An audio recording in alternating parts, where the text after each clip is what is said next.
MyCounselor.Online. This is Asking for a Friend. I'm Cassie, and Asking for a Friend is where you submit your questions and then I track down one of our awesome therapists and get them to answer your question. So today I have Josh Spurlock with me, and he's going to answer our question that we have from an anonymous friend. So Josh, thanks for hanging out with me today and answering this question. All right, so here's the question. My friend is 38 years old and was just told by her mom and dad, the dad that she has known all her life, he's not her biological father. Her mom and dad had IVF using a sperm donor and never told her. Her mom finally told her 2 weeks ago, and now she's devastated, confused, disconnected, scared, worried. She doesn't know how to proceed in life right now. She's always been closest to her father, who she now knows is not her biological father. So, Josh, what would you say? Well, it's a tough situation that takes you by surprise, and you definitely don't see it coming, and yet is a source of a lot of grief for everybody involved. A lot of times parents that are in that situation don't know how to handle it. There's not necessarily a right or wrong answer, and many made the decision not to share that information with their kiddos back in a day and age where that information would never come out. Yeah. And today we have DNA testing that's becoming more and more common for health purposes, where you can order a kit and do a swab and have biological parents or have your parents going to send in a swab so as to direct medical treatment in a way that is more specific to your biology.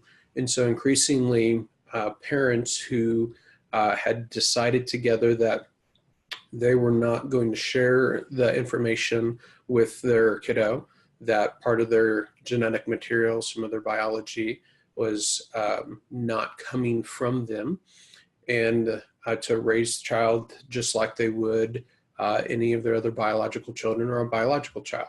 Yeah. And so now they're faced with the dilemma of this information coming forward, and it creates grief for everybody. That mom and dad have oftentimes there's self-doubt involved in wondering, did we make the right decision? We made the best decision that we could at the time. We felt like that was the right thing to do.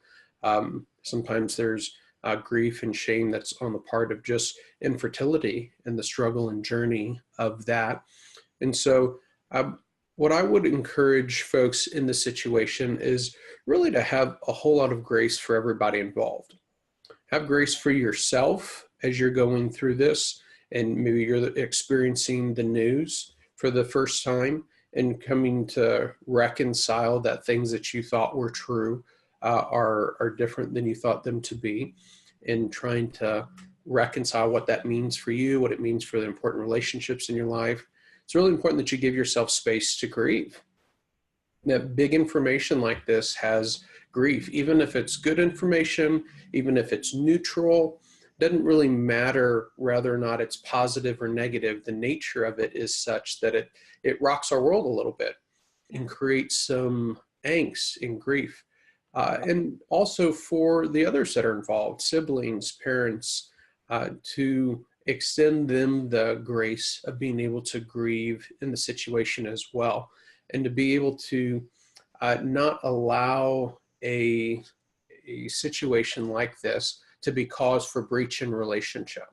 Yeah. It can very much become that, but it doesn't need to. That as mature individuals work through conflict, even if we disagree with the decision on how information was handled, when or if it was disclosed, we can be forgiving, we can have grace, and we can work through those things so that we can still have a closeness and a respect within our family, even if there's a difference in thoughts about how things should have been handled. Yeah, it's really good. It's a tough situation. Josh, thanks for meeting with me. Appreciate your time. And Thank you, anonymous person, for submitting this question. If you watching have questions, make sure to submit them to our Asking for a Friend page on our website, MyCounselor.Online, and then look for the answer in our weekly e-newsletter and on the Asking for a Friend page.